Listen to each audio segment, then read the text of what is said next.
Hello students, কেমন আছো তোমরা? উইথ এসএস ম্যাম চ্যানেলে তোমাদের সবাইকে স্বাগত। পশ্চিমবঙ্গ মধ্যশিক্ষা পর্ষদ দ্বারা অনুমোদিত ক্লাস 8-এর বাংলা পাঠ্য বই হলো সাহিত্য মেলা।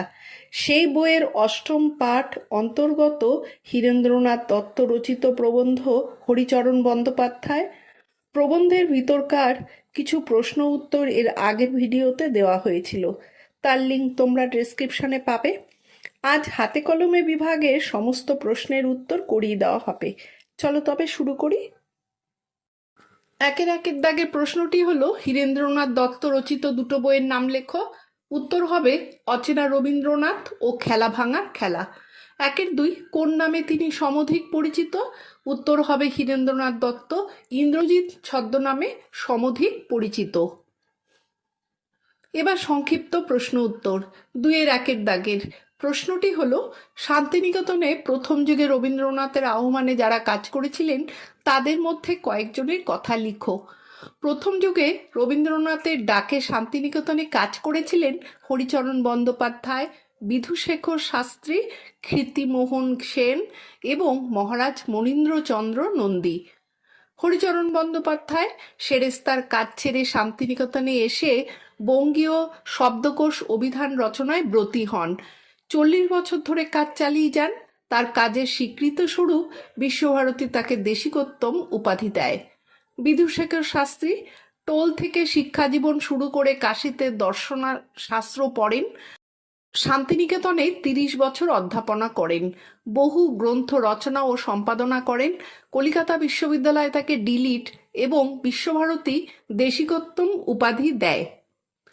কীর্তিমোহন সেন কাশীতে পড়াশোনা শেষ করে রবীন্দ্রনাথের আহ্বানে শান্তিনিকেতনে যোগ দেন।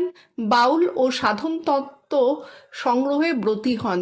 তার রচিত গ্রন্থগুলোর মধ্যে কবির দাদু, বাংলার সাধনা, ভারতের সংস্কৃতি উল্লেখযোগ্য। বিশ্বভারতী তাকে দেশিকোত্তম উপাধি দেয়। মহারাজ মনীন্দ্রচন্দ্র নন্দী হরিচরণ বন্দ্যোপাধ্যায়ের অভিধান রচনার জন্য মাসে 50 টাকা বৃত্তি দিতেন। তার উদারতা ও অনুপ্রেরণাতেই এই বিরাট কাজ সম্পূর্ণ হয়। 2-2, এর কৃতিত্ব অনেকাংশে শান্তিনিকেতনের প্রাপ্য। কোন কৃতিত্বের কথা বলা হয়েছে?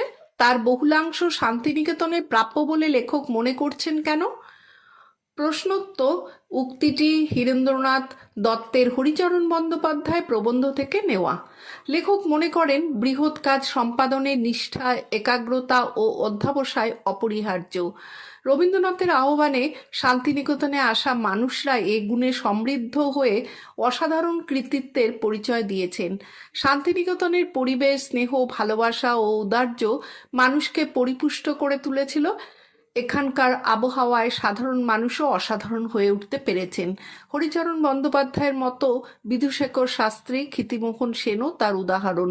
তাই লেখক মনে করেন তাদের কৃতিত্ব অনেকাংশেই শান্তিনিকেতনের প্রাপ্য। 2-3, আমাদের শিক্ষাক্ষেত্রে শান্তিনিকেতনের দান অপরিসীম। লেখক এ প্রসঙ্গে শান্তিনিকেতনের কোন কোন গুরুত্বপূর্ণ অবদানের উল্লেখ করেছেন?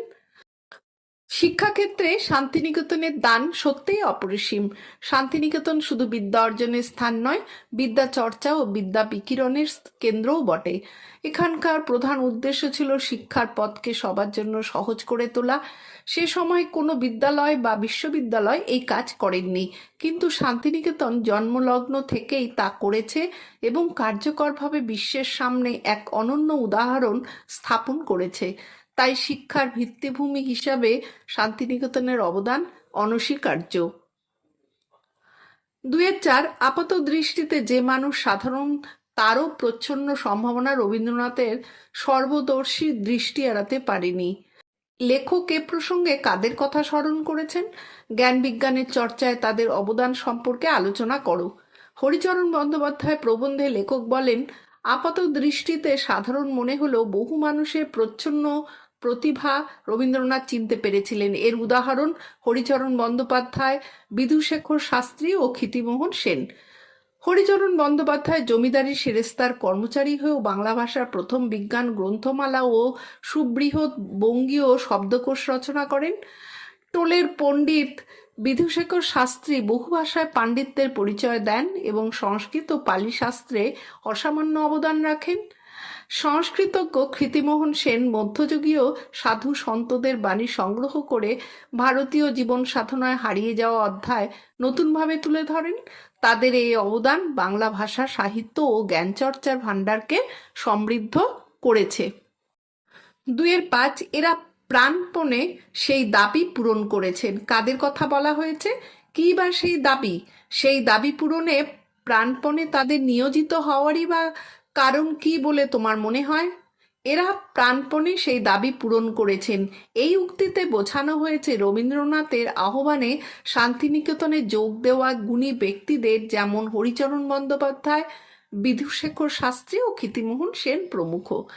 দাবি বলতে বোঝানো হয়েছে ছোট ছেলে মেয়েদের উপযোগী বিজ্ঞান গ্রন্থমালা রচনা, বাংলা অভিধান প্রস্তুত করা, সাধু সন্তদের বাণী সংগ্রহ প্রভৃতি কাজ।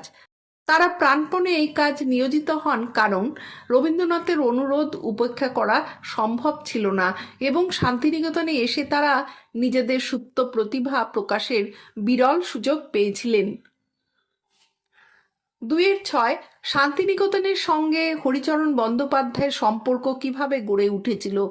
প্রবন্ধ অনুসারে তার সারা জীবনব্যাপী সারস্বত সাধনার পরিচয় দাও। শান্তিনিকেতনের সঙ্গে হরিচরণ বন্দ্যোপাধ্যায়ের সম্পর্ক গড়ে ওঠে রবীন্দ্রনাথের আহ্বানে। তিনি প্রথমে ঠাকুর পরিবারের সেরেস্তার কর্মচারী ছিলেন।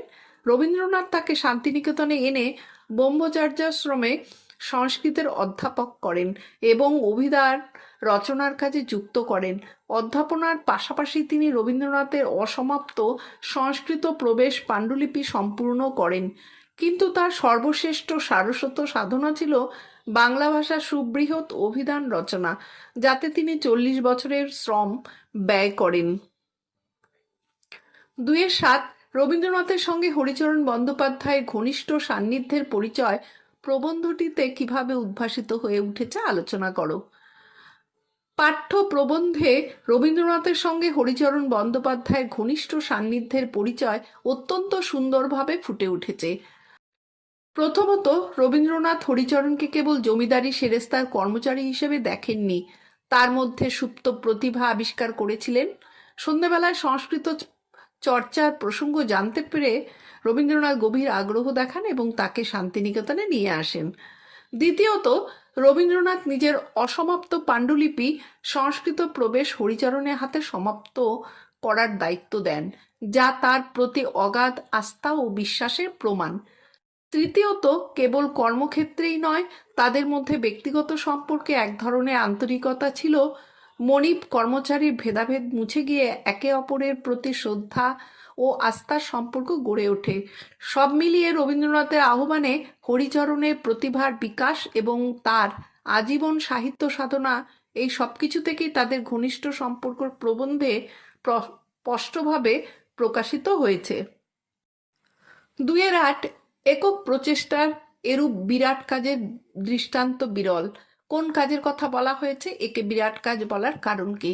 এখানে হরিচরণ বন্দ্যোপাধ্যায় রচিত বাংলা ভাষার প্রথম সুবৃহৎ অভিধান বঙ্গীয় শব্দকোষের কথা বলা হয়েছে। একে বিরাট কাজ বলা হয়েছে কারণ এই অভিধান রচনায় তার জীবনে 40 বছর লেগেছিল। অন্য দেশে এমন কাজ সাধারণত বিশ্ববিদ্যালয় বা বিদ্বান পরিষদের সহযোগিতায় হয়, অথচ হরিচরণ একক প্রচেষ্টায় এটি সম্পূর্ণ করেছিলেন।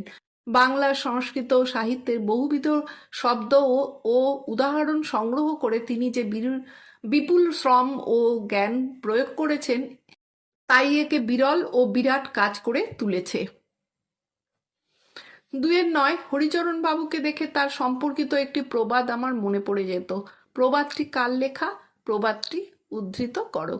দ্বিজেন্দ্রনাথ ঠাকুরের লেখা শ্লোকের কথা বলা হয়েছে। শ্লোকটি হলো, কোথাগো ডুব মেরে রয়েছ তলে হরিচরণ, কোন গর্তে বুঝেছি শব্দ অবধি জলে মুঠাচ্ছ খুব অর্থে। 2-10 হরিচরণ বন্দ্যোপাধ্যায়ের সংকলিত অভিধানটির নাম কি? গ্রন্থটির রচনা, মুদ্রণ ও প্রকাশনার ক্ষেত্রে নানাবিধ ঘটনার প্রসঙ্গ প্রাবন্ধিক কিভাবে স্মরণ করেছেন? হরিচরণ বন্দ্যোপাধ্যায় সংকলিত অভিধানটির নাম বঙ্গীয় শব্দকোষ। এর রচনা শুরু হয় 1312 বঙ্গাব্দে এবং শেষ হয় 1330 বঙ্গাব্দে। মুদ্রণের জন্য তিনি মহারাজা মনীন্দ্রচন্দ্র নন্দীর সাহায্য পান, কিন্তু মুদ্রণ শুরু হওয়ার আগেই মহারাজা মারা যান। এজন্য হরিচরণ আজীবন দুঃখিত ছিলেন। একইভাবে রবীন্দ্রনাথের মৃত্যুর আগে শেষ খণ্ড মুদ্রিত হয়নি, তাই তার হাতেও গ্রন্থটি তুলে দিতে পারেননি। প্রকাশনার ক্ষেত্রে বিশ্বভারতীর সামর্থ্য না থাকলেও পরে নগেন্দ্রনাথ বসু এবং শান্তিনিকেতনের প্রাক্তন ছাত্রদের আর্থিক সহায়তায় অভিধানটি খণ্ডে খণ্ডে প্রকাশিত হয়। 2-11 প্রাবন্ধিকের সঙ্গে হরিচরণ বন্দ্যোপাধ্যায়ের ব্যক্তিগত স্মৃতির প্রসঙ্গ প্রবন্ধে কিরূপ অনন্যতা তা আলোচনা করো। প্রাবন্ধিকের সঙ্গে হরিচরণ বন্দ্যোপাধ্যায়ের ব্যক্তিগত স্মৃতিচিত্র প্রবন্ধটিতে এক অনন্য স্বাদ দিয়েছে। সাধারণ প্রবন্ধ নীরস তথ্যভিত্তিক হলেও এখানে হরিচরণের অভিধান রচনার প্রসঙ্গের পাশাপাশি তার দৈনন্দিন অভ্যাস, প্রাতঃভ্রমণ, সান্ধ্যভ্রমণ, লাইব্রেরিতে নিমগ্ন কাজের দৃশ্য, প্রাবন্ধিকের সঙ্গে কুশলাদি বিনিময় ইত্যাদি ব্যক্তিগত স্মৃতি স্থান পেয়েছে। এসব স্মৃতিচিত্রে জ্ঞানতস্পর্শী হরিচরণের মহৎ চরিত্র ফুটে উঠেছে এবং প্রবন্ধটি তথ্যনির্ভর রচনা থেকে একটি জীবন্ত স্মৃতিচিহ্নের দলিলে পরিণত হয়েছে। 2-12 তিনি অভিধান ছাড়াও কয়েকখানা গ্রন্থ রচনা করে গিয়েছেন। হরিচরণ বন্দ্যোপাধ্যায় রচিত অন্যান্য কয়েকটি গ্রন্থের নাম ও বিষয়বস্তু সংক্ষিপ্ত পরিচয় দাও। হরিচরণ বন্দ্যোপাধ্যায় অভিধান ছাড়াও বহু গ্রন্থ রচনা করেছেন। সাহিত্যভিত্তিক গ্রন্থ যেমন সোহরাব রুস্তম, বশিষ্ঠ বিশ্বামিত্র, কবিকথা, মঞ্জুষা, অমিত্রাক্ষর ছন্দে রচিত অনুদিত। শিক্ষাভিত্তিক গ্রন্থ সংস্কৃত প্রবেশ 3 খণ্ডে, রবীন্দ্রনাথের অসমাপ্ত কাজ সম্পূর্ণ, পালি প্রবেশ, ব্যাকরণ Kaumudi, hints on Sanskrit, translation and composition, অন্যান্য কবির কথা, রবীন্দ্রনাথের কথা প্রভৃতি। 2-13 হরিচরণ বন্দ্যোপাধ্যায়ের প্রতি প্রাবন্ধিক হীরেন্দ্রনাথ দত্ত তার অনুরাগ কিভাবে ব্যক্ত করেছেন তা বিশদভাবে আলোচনা করো। হীরেন্দ্রনাথ দত্ত হরিচরণ বন্দ্যোপাধ্যায়ের প্রতি গভীর অনুরাগ ও শ্রদ্ধা প্রকাশ করেছেন। তিনি শান্তিনিকেতনে হরিচরণকে জ্ঞানতস্পর্শীর মতো আপন মনে কাজ করতে দেখেছিলেন, যা তাকে দ্বিজেন্দ্রনাথ ঠাকুরের চৌপদীর কথা স্মরণ করিয়ে দেয়। যেন শব্দ সমুদ্র থেকে মুঠো মুঠো অর্থ কুড়িয়ে চলেছেন। 75 বছর বয়সে অবসর নেওয়ার পরেও হরিচরণ নিরলসভাবে কাজ করে গেছেন, কখনই মাইনের পরোয়া করেননি। সকাল সন্ধ্যায় ভ্রমণে বেরিয়ে পরিচিত জনকে চিনতে পারলে কুশলাদি বিনিময় করতেন। এসব স্মৃতিচিহ্নের মধ্যে দিয়েই প্রাবন্ধিক তার প্রতি আন্তরিক অনুরাগ প্রকাশ করেছেন। আজ তবে এইটুকুই। এখনো যারা চ্যানেলটি সাবস্ক্রাইব করোনি তারা চটপট সাবস্ক্রাইব করো এবং বেল বাটনটি অন রাখো, আর লাইক শেয়ার কমেন্ট করতে একদম ভুলবে না। চলো তবে, টাটা।